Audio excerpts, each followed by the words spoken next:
My dear friend, magistrate inquest is in few specific death. And I have made a very simple trick for this. A, B, C, D, E, F. A, B, C, D, E, F. A, in mental asylum. If any death in mental asylum, magistrate will conduct the inquest. Mental asylum death. B, death by police beating. If police beating someone and the person dies, this will be very, very important. Or death in bostels. Death in bostels. For delinquent child, the child for rehabilitation in bostels. In these bostels, if there is a death, the police will conduct the inquest. Now, the C, very, very important point I'm coming to. Custodial death. Death in police custody. Death in police custody. Number 4, dowry death. Dahej hatya.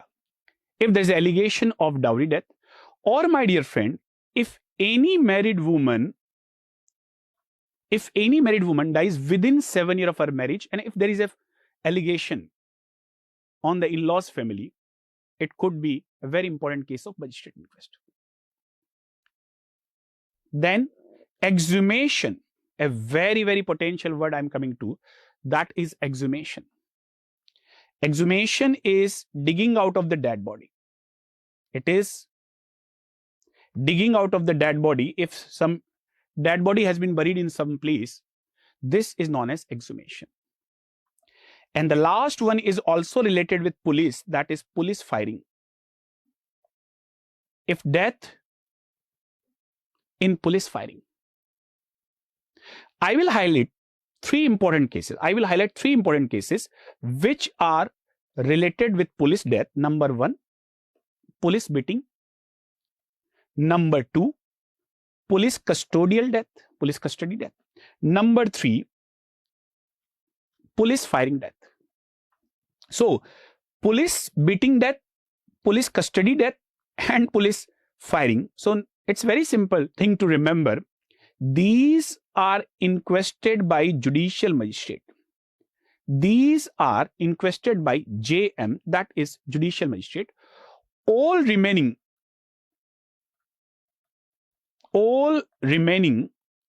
are inquested by executive magistrate.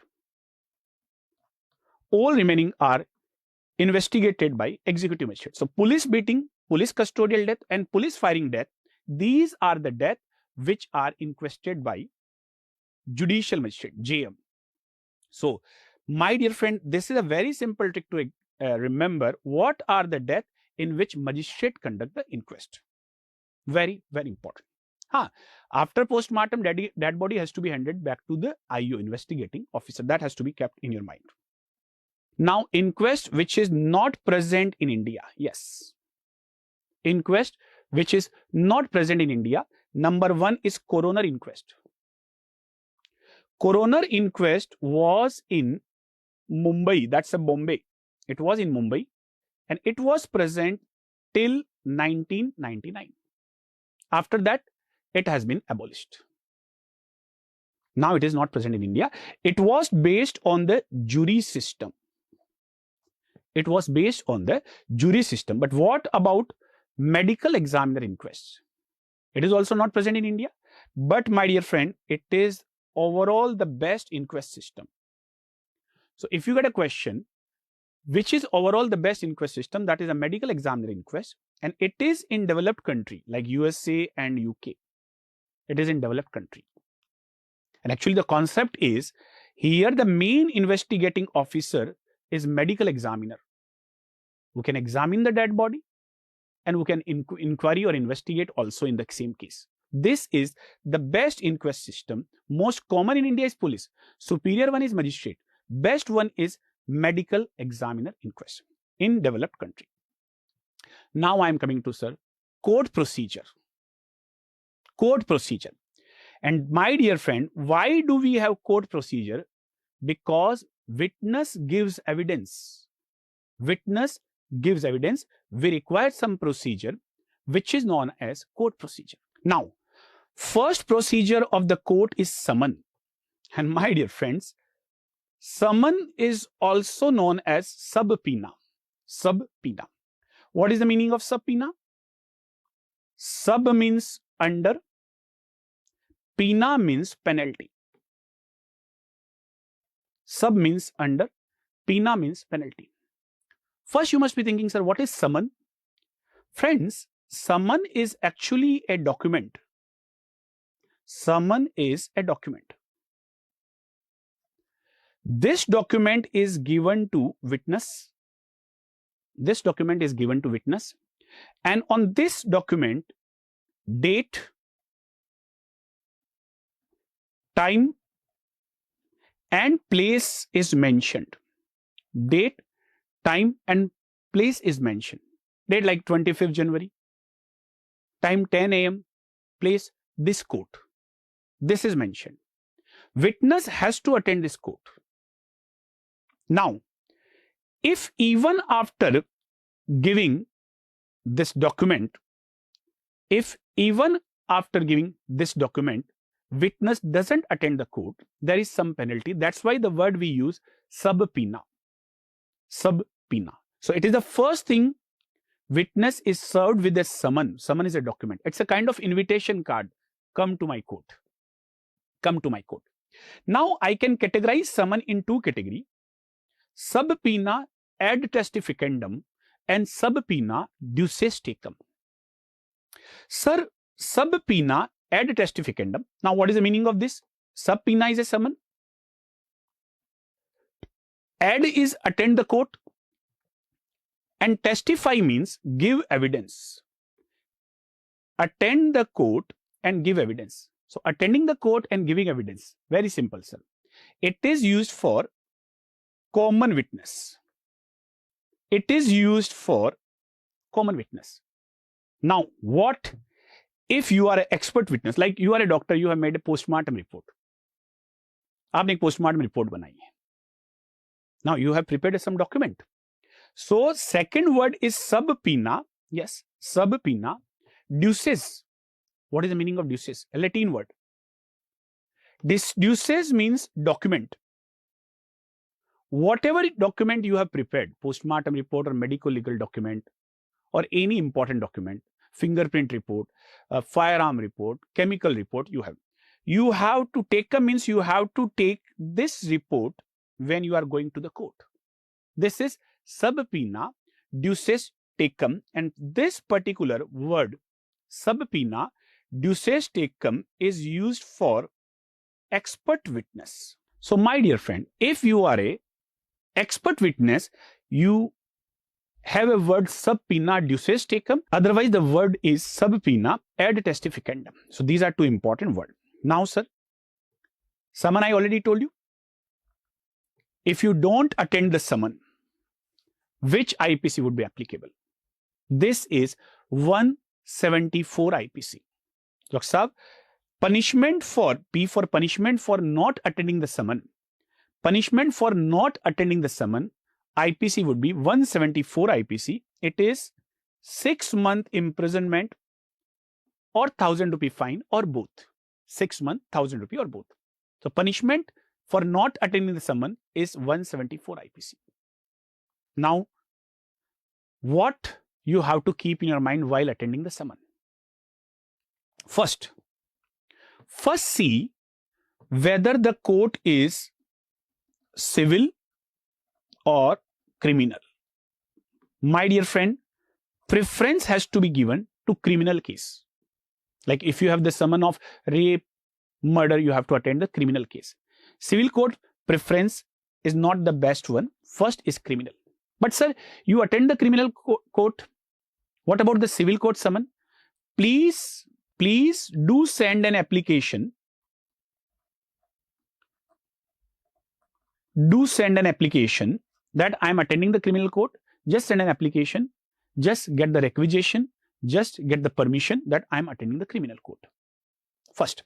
First preference I told you. Second preference.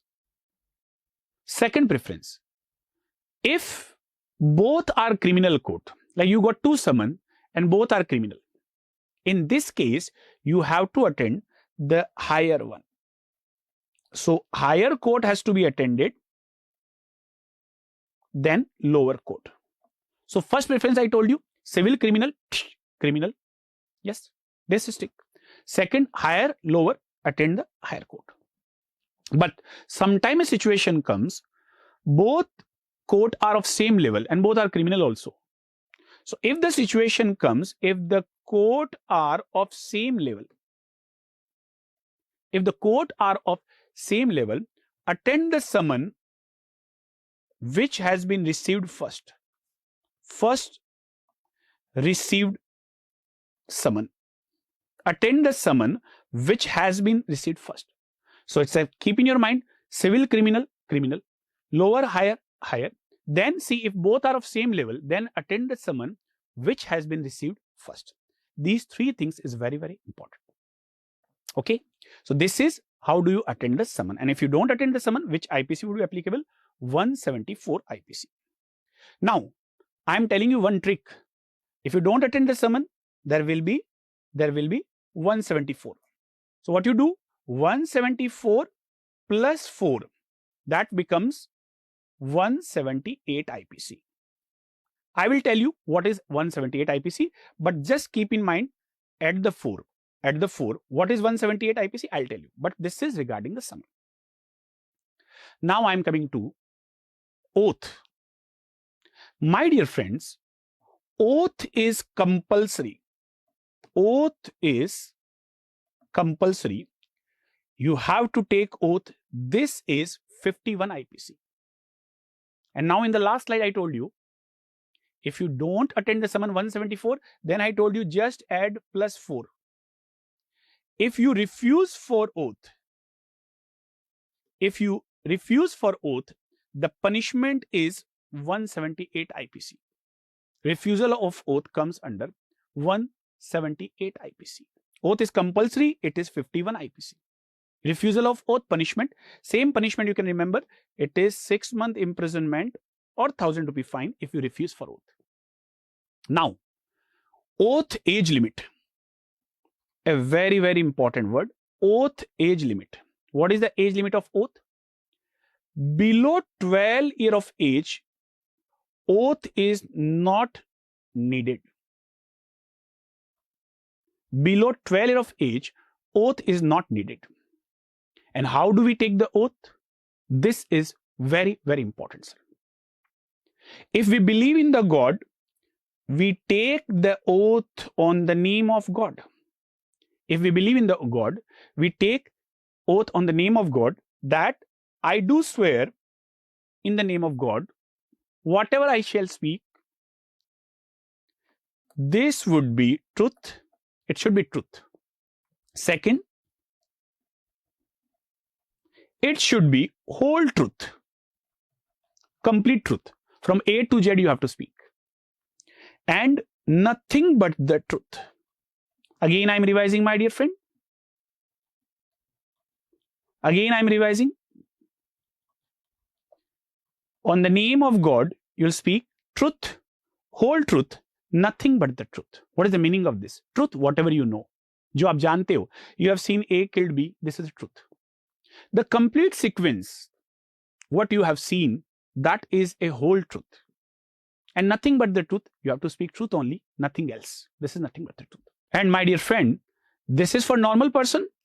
But if you are atheist, atheist is a person who doesn't believe in God. So the same thing is taken, but he will speak this line, that is, I do solemnly affirm that I'll speak truth, whole truth, nothing but the truth. This is for atheist. But oath is mandatory for all.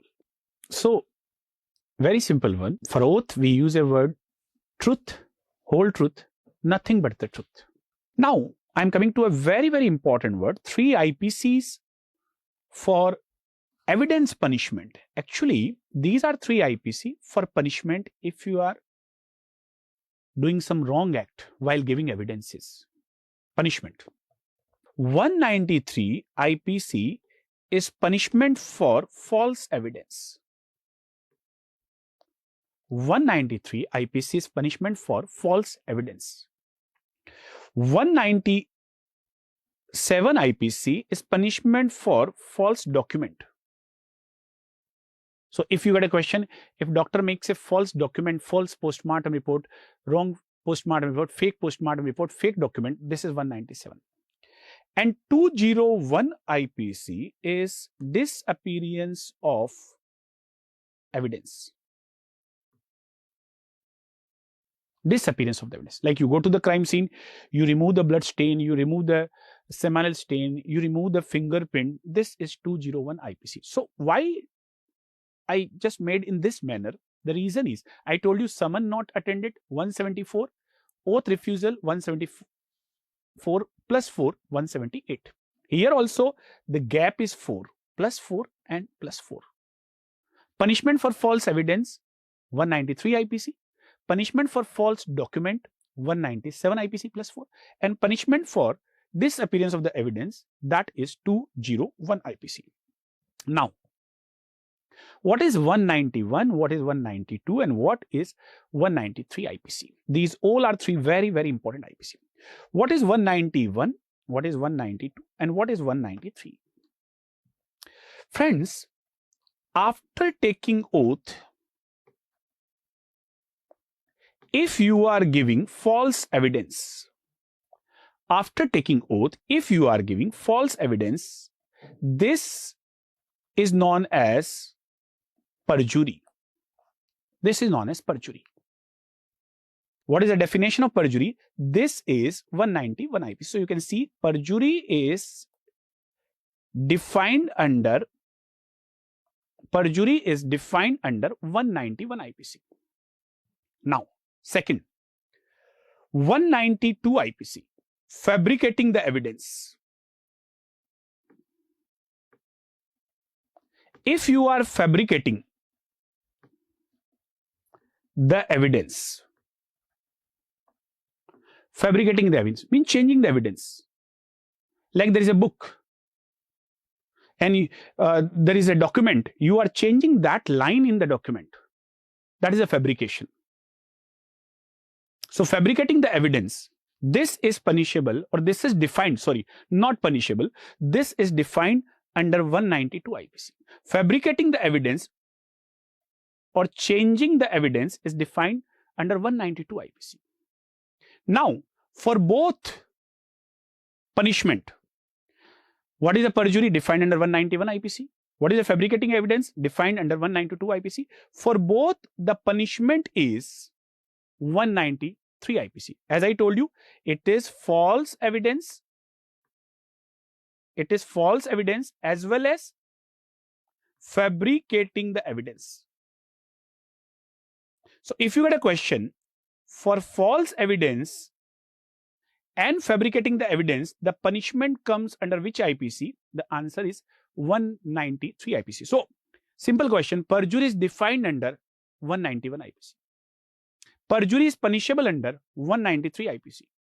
Fabricating the evidence comes under 192 IPC. Just remember this sequence also. Very, very important, sir.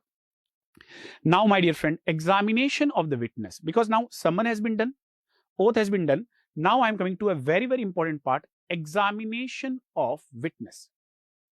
Now this sequence, very, very important, sir. Oath done, chief examination, cross-examination, re-examination. Friends, this sequence has to be followed. And my dear friend, this sequence is 138 Indian Evidence Act. Sir, punishment IPC, procedure CRPC, definition IPC. Now I am coming to the evidences, because there will be examination of the witness. This sequence, first oath, then chief examination, then cross-examination, then re-examination. This sequence is 138 Indian Evidence Act. 138. 138. Okay. Now chief examination of the witness is by same party lawyer. It is by same party lawyer, your party. Cross-examination is by opposite party, I'll tell you. And the re-examination is again by same party lawyer. Lawyer are asking the question and you have to give the answer. Same party lawyer, opposite party lawyer, again same party lawyer. And this sequence has to be followed. This is 138 Indian Evidence Act. Now, prosecution witness and defense witness. Prosecution witness and defense witness. First, I'll discuss chief examination. Second, I'll discuss cross-examination. Third, I will discuss re-examination. Prosecution witness. Now tell me, what is the same party of the prosecution witness?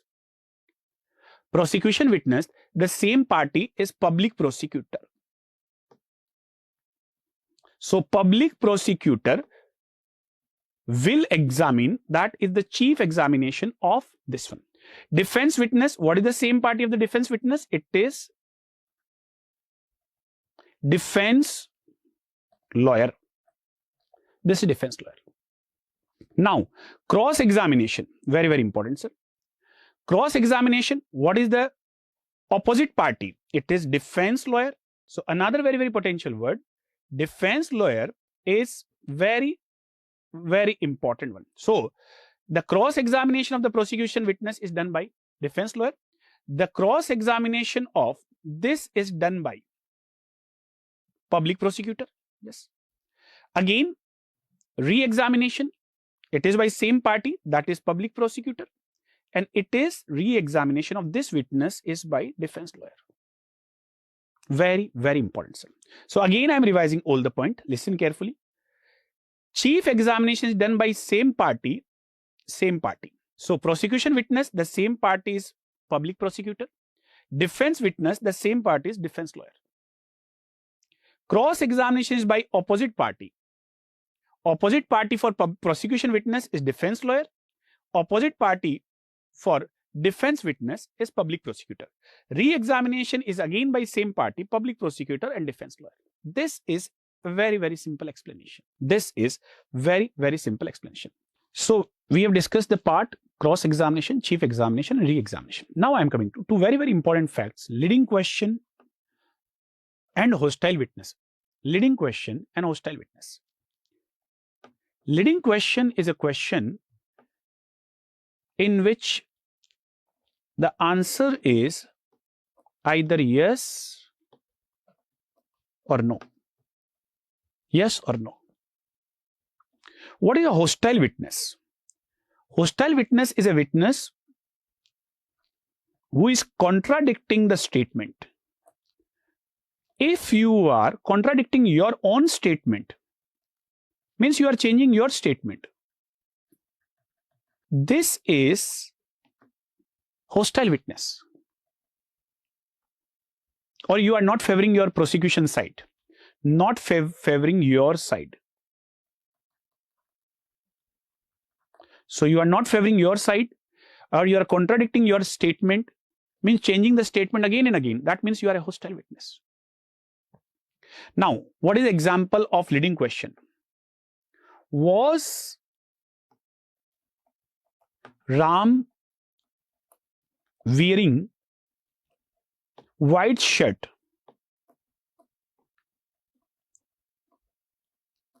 Was Ram wearing white shirt? This question has an answer either yes or no. This is a leading question. So any question which has answer in yes or no, that suggests the answer, any question, that is a leading question.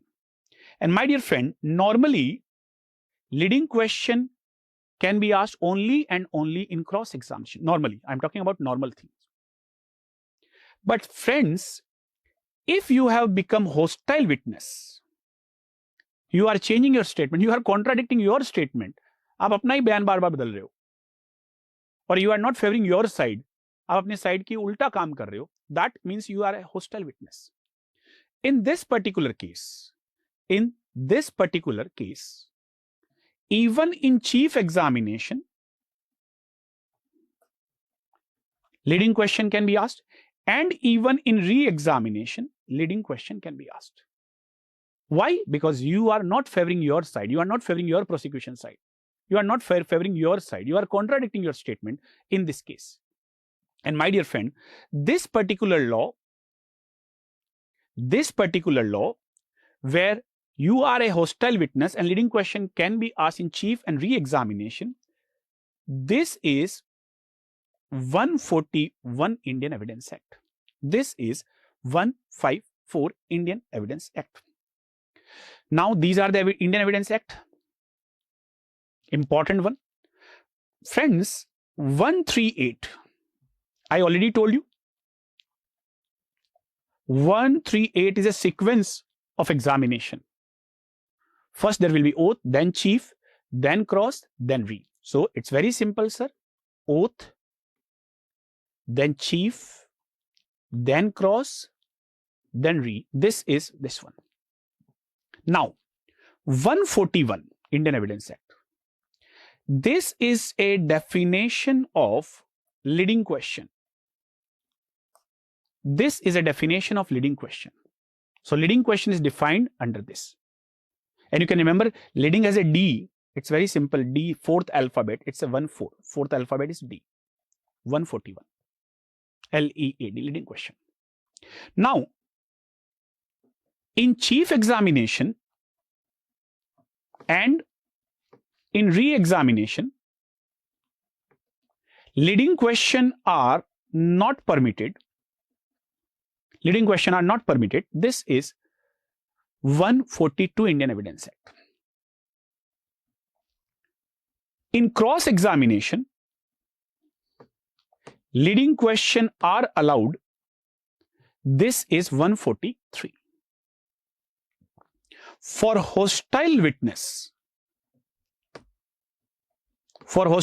I already told you, for hostile witness, leading question can be allowed in chief as well as re. This is 154 Indian Evidence. And my dear friend, magistrate can ask you a question. Now, you can get a question. Magistrate or judge can ask you a question at any point of time. Magistrate or judge can ask you a question at any point of time. This is 165 Indian Evidence Act. And friends, if you see, it has 141, 142, 143, 154, 45, and then 165. These are some very, very important ones. Indian Evidence Act. Indian Evidence Act. Judge can ask you a question at any point of time. Conduct money, sir. What is conduct money? You attended the court. You want some fee paid to you to meet your expenses. So actually, you can get a word.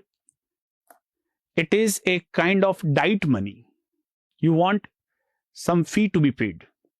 It is a kind of diet money, conduct money, traveling allowances, dietary allowances, what you want, DATA, you want this money. This is conduct money. Friends, normally the conduct money is paid only in civil cases. Civil cases between two parties, I already told you, X versus Y. So it is paid by party. It is paid by party, but it is decided by court. It is paid by party. It is decided by court. So, who will pay you conduct money? It is paid in civil case. It is paid by party, but it is decided by court. Now, in criminal case, we don't get the conduct money. No. We get the conduct money in criminal case. We get the conduct money in criminal case, but this is only applicable for expert witness. If you are an expert witness, you can get the conduct money in criminal cases, and definitely it is given by court. So it is paid by court. It is decided by court and it is paid by court. That is in criminal case. In civil case, it is paid by party, but it is decided by court. A very, very important word, conduct money. Okay, friends? TADA you can say, and especially the TA in criminal case, the TA is given traveling allowances, and these are given to expert witness by court. Here it is by court. In civil case, it is by part. Now, I'm telling you one thing, which is a very, very important thing, my dear friend, that if I made a document, and generally when you appear in the court, you have to take or you have to carry that document also in the court. So generally, documentary evidences is accepted in the court only after oral testimony of a person. Oral testimony of the person. It means that if I made a document, my oral testimony will be there and I have to be in the court. I'll attend the court and I'll go for the oral testimony. But there are some exceptions. Yes, my dear friend. But there are some exceptions in which only the document is considered as a valid evidence. Document is considered as a valid evidence. What are these exceptions? I'm coming to that point. Number one, I'm talking about the exception. मैं उन exceptions की बात कर रहा हूं in which the document are considered as a evidence without oral testimony. It is without oral testimony, your document will be considered. Number one, DD. What is DD? Dying declaration. Very important one. Dying declaration is considered as it is. No need for oral testimony. Second, expert opinion expressed in treaty or textbooks. Such some lines are written in the reference book, like Modi jurisprudence or Reddy. These reference book has some expert opinion. These will be considered as a documentary evidence. No need for oral testimony of the author. उस author को court में नहीं आना पड़ेगा. That is considered as it is because it's a expert opinion. It is expert opinion and it is in treaty and book. It is considered as a valid evidence. Now 3. Evidence of a doctor recorded in a lower court. Like I appeared in the lower court. Now this case has been appealed in the higher court. This evidence will be considered as it is. No problem would be there. Okay. So another one. Report of certain scientific expert, like number 1, chemical examiner. Very, very important. Number 2, chief inspector of explosive and serologist. Bomb blast expert. Their report is considered. Explosive report. Serologist. And very important, chemical examiner, like Visra report. These can be considered.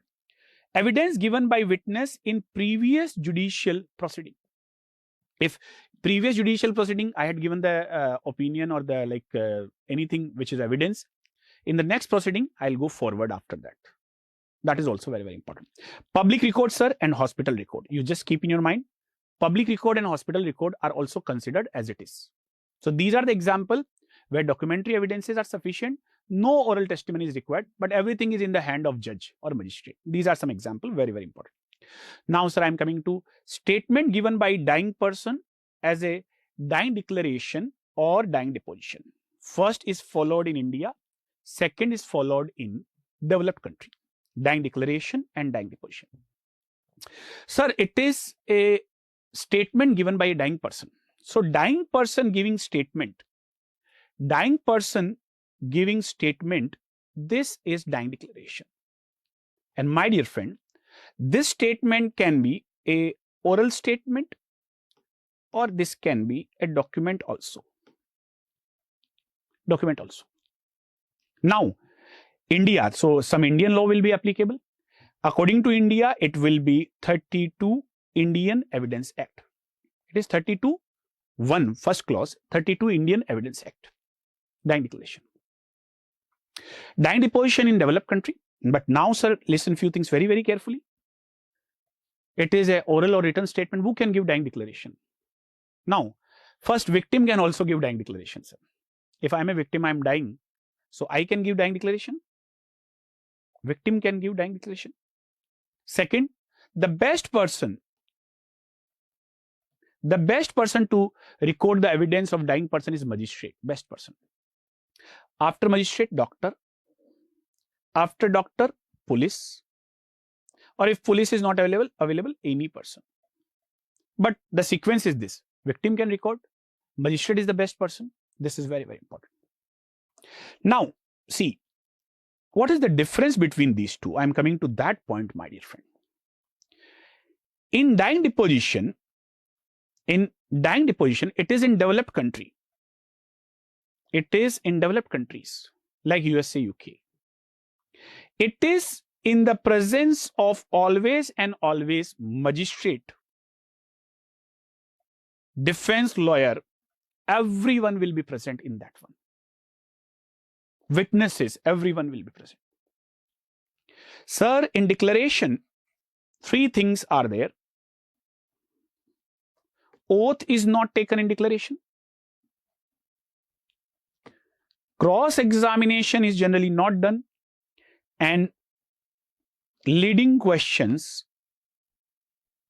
are not asked. So you can see very, very important things. Yes. Oath is not taken. Cross-examination is not done. And leading questions are not asked. But if you compare with dying deposition, oath is taken, cross-examination is also done, and leading questions are also being asked.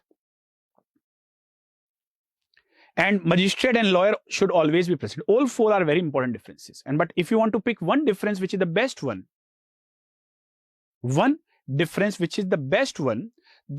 all are 4 important. The best one is cross-examination. Because when you cross-examine the person who is dying, you can take truth out. And you can protect the accused also. So, why cross-examination is best? It is best because you can protect the accused.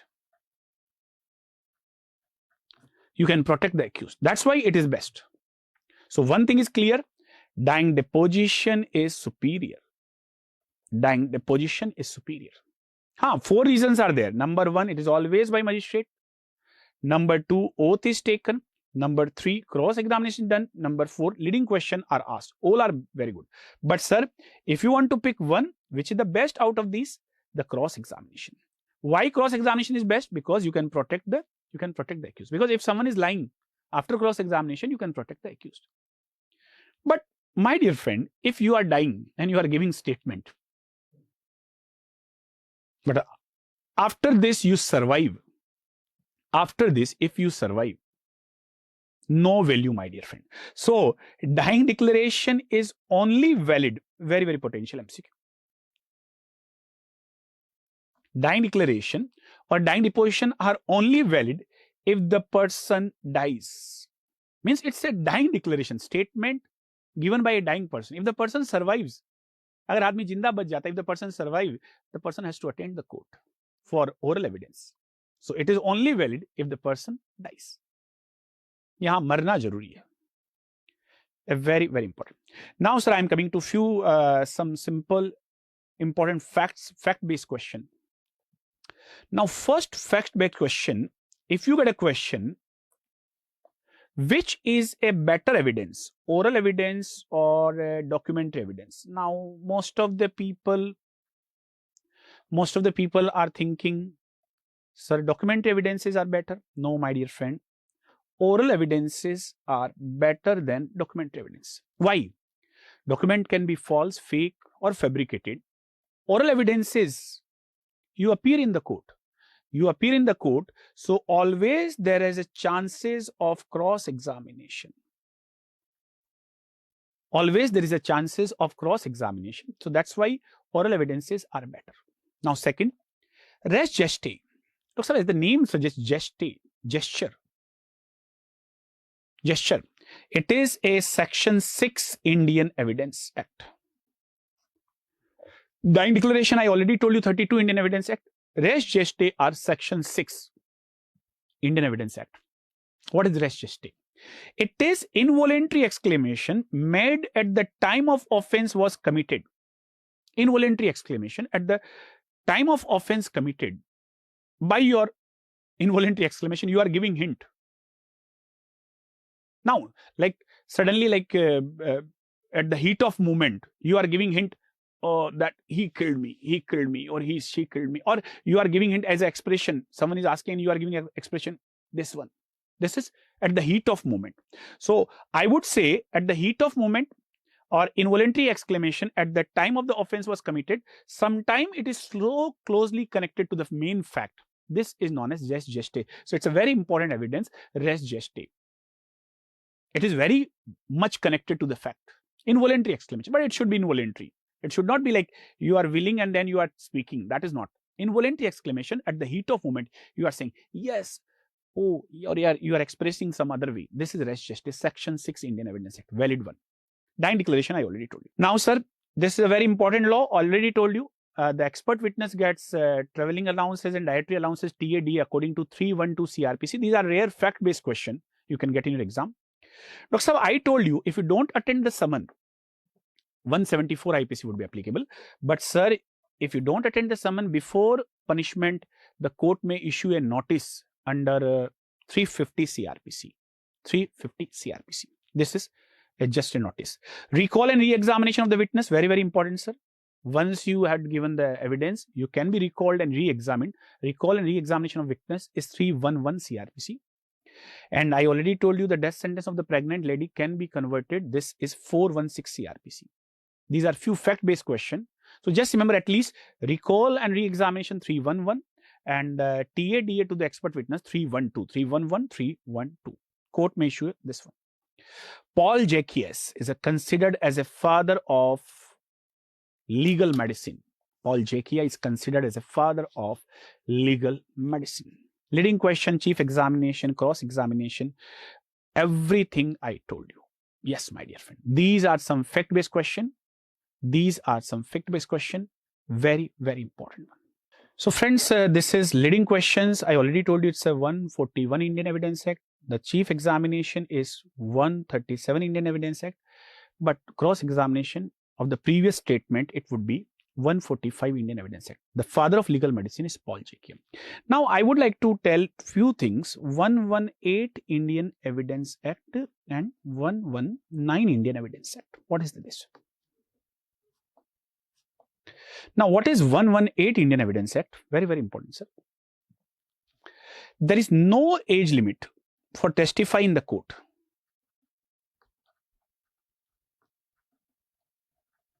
No age limit. I would say everyone can testify or can give evidence in the court. Everyone can give evidence in the court. So I would say there's no age limit. This is 118 Indian Evidence Act. No age limit of giving evidence. 119 Indian Evidence Act. If you are a dumb witness, you cannot speak. You are a dumb witness.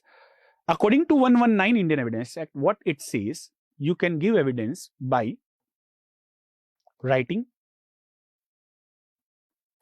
or by signing in open court.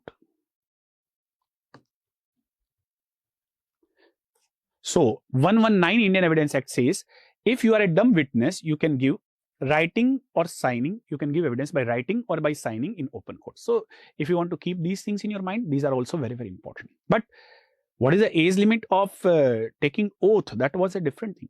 Age limit of taking oath, it was below 12, not needed. But what is the age limit of giving evidence? It's very important. It's for giving evidence, for testify, no age limit. If you are a dumb witness, you can give evidence by writing or by signing in open court. So this is all about a very, very important chapter, Court of Law. Like there are some tricks to remember. I told you 174 plus 4, it's a 178. These are the IPC. Then plus 4, 193, plus 4, 197, plus 4, 201. So by these tricks, you can remember these very, very important. Just remember 141 is a leading question. 142 chief examination and re-examination, not asked. 143 in cross-examination, it can be asked. And the sequence is 138 Indian Evidence Act.